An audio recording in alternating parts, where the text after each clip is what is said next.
నమస్తే. So, betting apps గురించి ఎంత మాట్లాడుకున్న కొద్దీ ఇంకెక్కువ ఇన్ఫర్మేషన్ బయటికొస్తూనే ఉంది.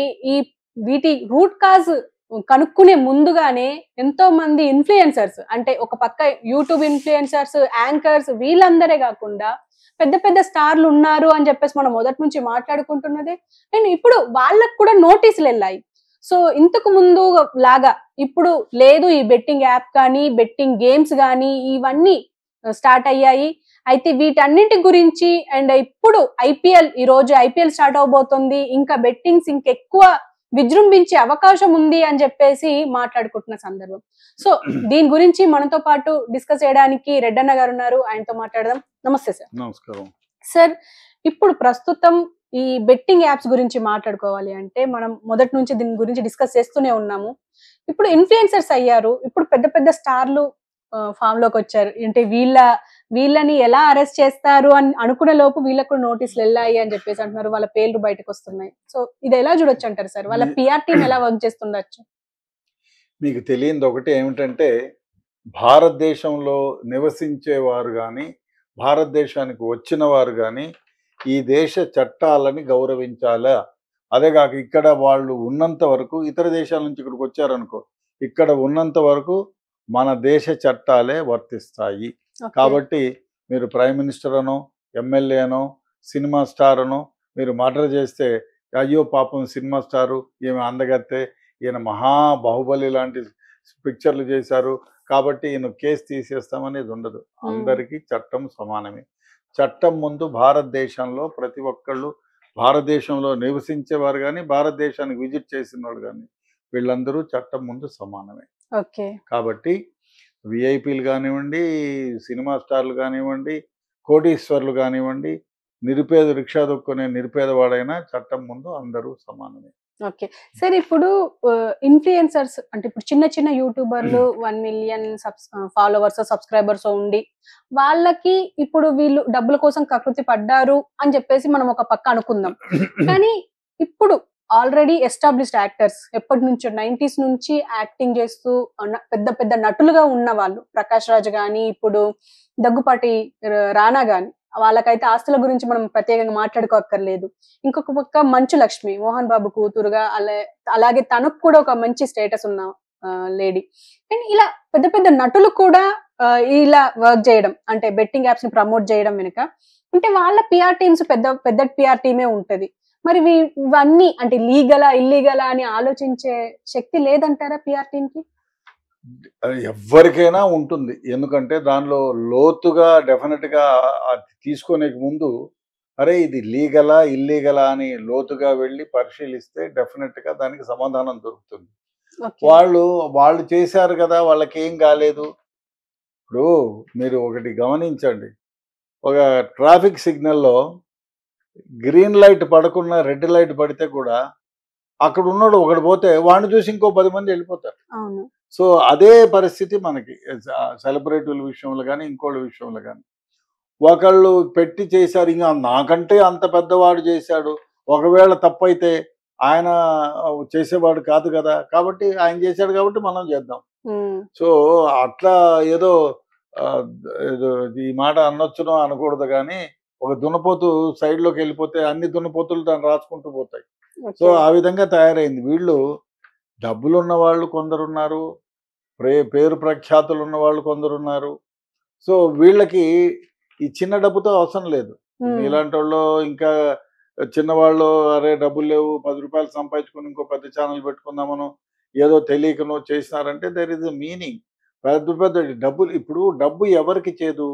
ఇంకో విషయం చెప్పనా, మీరు పూటకోళ్ళమ్మ దగ్గరికి పోయి, అమ్మ ఈ అన్నం తిన్నాను, ఆకలిగా ఉంది, అన్నం పెట్టమంటే అరటిపండు దగ్గరికి వెళ్ళి, ఆకలేస్తుంది, షుగర్ డౌన్ అయింది, అరటిపండు ఒకటి అంటే, వద్దులేండి సార్ తినండి అని అరటిపండు ఇచ్చి 10 రూపాయలు ఇస్తే, వద్దులేండి సార్ ఉంచుకోండి అంటారు. అదే మీరు 5 స్టార్ హోటల్కి పోయి ఏదన్నా తిని డబ్బులు లేదంటే ఆడ కట్టేస్తాడు, మీ దగ్గర ఉండేది వస్తువులు తీసుకుంటాడు. వాడికి డబ్బులు ఉన్నాయి, కోట్లలో లక్షల్లో సంపాదిస్తారు, కానీ వాడు ఈడు ఒక అరటిపండు ఈడు, ఒక గ్లాసు మంచినీళ్ళు కావాలన్నా 50 రూపాయలు 100 రూపాయలు చేస్తాడు. అదే తారతమ్యం ఇక్కడ. డబ్బులు ఉన్నోడికి ఇంకా డబ్బులు ప్రూవ్ చేద్దామని ఉంటుంది కానీ, నాకింత డబ్బు ఉంది, ఇట్లాంటి పిచ్చి వ్యవహారాలతో నాకెందుకు అని ఆలోచన రాదు. Okay. So this is the smallest example for you. Okay. Sir ఇప్పుడు ఈ బెట్టింగ్ యాప్స్ ని ప్రమోట్ చేసే ముందు అంటే వాళ్ళకు తెలుసో తెలియకో చేశారు అని చెప్పేసి కొంతమంది వాదన. అంటే ఇప్పుడు ఈ ఇన్‌ఫ్లుయెన్సర్స్ గాని, యాంకర్స్ గాని అంటే మీరేమంటారు? వాళ్ళకి తెలియకుండానే ఇవన్నీ చేశారంటారా? ఇంతవరకు వాళ్ళు చెప్పేది అదే, మేమేమి పరిశీలించలేదు, అందరూ చేస్తున్నారు కాబట్టి మేము చేసామని. హ్మ్. అంటే గుడ్డిగా మీరు చేశారు కాబట్టి ఇప్పుడు ignorance of law is no excuse. మీరు ఓకే. తెలిసి చేసినా తెలియకపోయినా అదే కానండి. నేను కత్తి తీసుకొని అలా ఊపుకుంటూ పోయాను. అమ్మాయి తల అక్కడికొచ్చింది. తగిలితే చచ్చిపోయింది. నన్నేం చేయమంటారు అంటే ఎలాగా? ఓకే. కాబట్టి మీరు తెలిసి చేసినా, తెలియక చేసినా తప్పు తప్పే. చట్ట ప్రకారం మీరు శిక్షార్హులు. ఓకే. కాబట్టి చట్టం మిమ్మల్ని మీకు డబ్బుందనో, మీరు తెలియక చేశారనో మిమ్మల్ని గౌరవించదు. హ్మ్. మీరు చట్ట ప్రకారం మీరు శిక్షించబడతారు.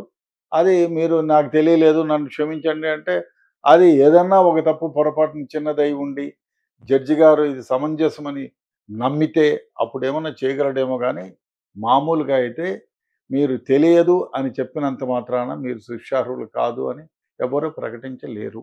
అది. సార్ ఇప్పుడు ఈ బెట్టింగ్ యాప్ ప్రమోషన్స్ విషయంలో ఆల్రెడీ ఈడీ ఎంటర్ అవుతుంది అని చెప్పేసి అన్నారు. సో దాని పనితనం ఎలా ఉండబోతుంది? అండ్ సీబీఐ ఎంటర్ అవుతే ఎలా ఉంటుంది? అని చెప్పేసి కొంతమంది ఆలోచన. అంటే మీరేమంటారు? అంటే ఇవన్నీ వర్కౌట్ అవుతాయి అంటారా? సిబిఐ అయినా, లోకల్ పోలీస్ అయినా ఒకటేనండి. హ్మ్. నాకు తెలియని వ్యవహారం ఈ లోకల్‌గా తెలియని వ్యవహారం ఏమంటే సిబిఐకి ఏదన్నా కేస్ ఇన్వెస్టిగేషన్ చేస్తే అదే కేసుని ఆ టీమ్ ఇన్వెస్టిగేట్ చేస్తుంది. ఓకే. ఆ లోకల్ పోలీస్ అయితే ట్రాఫిక్ చూసుకోవాలి. ఎవరన్నా మినిస్టర్ అయితే బందోబస్తుకు పోవాలి. అదే కాదు నైట్ బీట్లు చెక్ చేయాలి.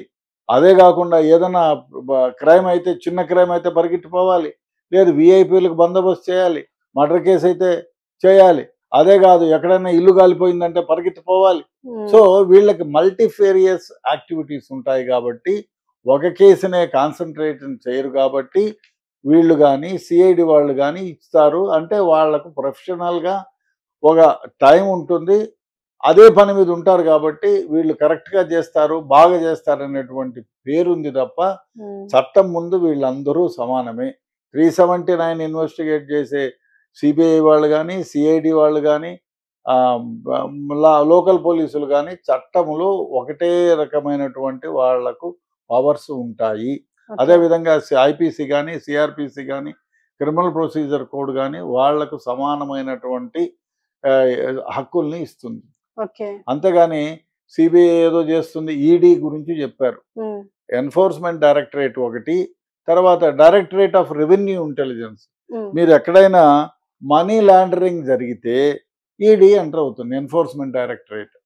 సో అదే కాకుండా మీరు ఇంకా లోతుగా అంటే డైరెక్టరేట్ ఆఫ్ రెవెన్యూ ఇంటెలిజెన్స్ వాళ్ళు కూడా వాళ్ళకేమంటే దేశం మొత్తం మీద ఏ దేశానికి ఏ విధంగా డబ్బులు చేర్చబడతాయనే దానిపైన విపరీతమైనటువంటి నాలెడ్జ్ ఉంటుంది. వాళ్ళకు ఆ ఛానల్స్ అన్నీ తెలిసి ఉంటాయి కాబట్టి ఈడీ కానీ DRA directorate of revenue intelligence కానీ సో వీళ్ళకి ఇన్వెస్టిగేషన్ ఇస్తే మనీ లాండరింగ్ ఎక్కడైనా జరిగితే ఏ ఏ ఛానల్స్లో ఏ దేశానికి పోయి ఉంటుందనేది క్షుణ్ణంగా ఇన్వెస్టిగేట్ చేయడానికి వాళ్లకు పరిమితులు ఉంటాయి. అదేవిధంగా సోర్సెస్ ఉంటాయి. ఓకే. అందువల్ల ఈడీ చేసినంత మాత్రాన అదేదో లేనిది ఉన్నట్టు చేయరు. డైరెక్టరేట్ ఆఫ్ రెవెన్యూ ఇంటెలిజెన్స్ కానీ, స్పెషల్ ఇన్వెస్టిగేషన్ టీమ్ కానీ అందరూ సమానమే. కానీ ఇందులో ఆరోపణలు ఉన్నాయి సార్. అంటే ఇప్పుడు హర్ష సాయి గాని, ఇమ్రాన్ ఖాన్ గాని దుబాయ్‌కి ఎళ్ళిపోయారు. అక్కడ ఒక హోటల్‌లో కనిపించారు అని చెప్పేసి కూడా అంటున్నారు. సో వీళ్ళేమంటున్నారంటే ఇప్పుడు వీళ్ళు కూడా మనీ లాండరింగ్ చేశారు. అందుకే వాళ్ళు దుబాయ్‌లో సెటిల్ అవ్వడానికి ట్రై చేస్తున్నారు. వాళ్ళని పట్టుకుంటే లైఫ్ టైమ్ సెటిల్‌మెంట్ అని చెప్పి సోషల్ మీడియాలో మీమ్స్ కూడా. సో ఎలా చూడొచ్చంటారు? అంటే నిజంగానే మనీ లాండరింగ్ జరిగే అవకాశాలు ఉన్నాయంటారా? మనీ లాండరింగ్ జరిగి ఉంటుంది. హ్మ్. డెఫినెట్‌గా జరగలేదని ఎందుకు, రేపు జరిగి ఉంటుంది. ఎంతమంది కేసెస్‌లో మన భారతదేశం నుంచి ఇతర దేశాలకు పారిపోయినోళ్ళు ఎంతమంది లేరు? చాలా. హ్మ్. విజయ్ మాల్యా లేడా? ఆయన పట్టుకునే దానికి ప్రయత్నాలు చేస్తున్నాడు. ఆయన ప్రయత్నం ఆయన చేసుకుంటున్నాడు.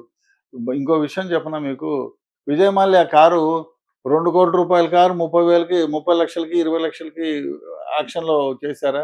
ఆయన బంగ్లాలన్నీ ఖాళీ చేశారా? ఒక విషయం తెలుసునా? ఆయన గవర్నమెంట్‌కి మోసం చేసి కట్టకుండా ఉండి ఏదైతే ఉన్నారో దానికంటే డబుల్ ప్రాపర్టీస్ గవర్నమెంట్ కాన్ఫిస్కేట్ చేసింది. ఓకే. అంతే కదా! హ్మ్. సో ఇప్పుడు ఇంతే. ఇక్కడ నుంచి పారిపోయి వేరే దేశాల్లో ఉన్నారంటే వాళ్ళ ప్రాపర్టీస్ ఏమైనా ఉంటే కాన్ఫిస్కేట్ చేస్తారు భారతదేశంలో ఉంటే. లేదు అంటే రెడ్ కార్నర్ సిబిఐకి చెప్తారు. ఆ తర్వాత ఇంటర్పోల్‌ని అలర్ట్ చేసి రెడ్ కార్నర్ నోటీస్ ఇస్తారు. అదే ఇక్కడ ఇండియాలో ఎప్పుడొచ్చినా కూడా లుకౌట్ నోటీసులు ఇస్తారు. రైట్. లుకౌట్ నోటీస్ ఇచ్చి వాళ్ళు ఇండియాలో అడుగు పెట్టంగానే ఎయిర్‌పోర్ట్‌లోనే అరెస్ట్ చేసి తీసుకొస్తారు. సో, కాబట్టి ఆ దేశంలో ఉన్నా కూడా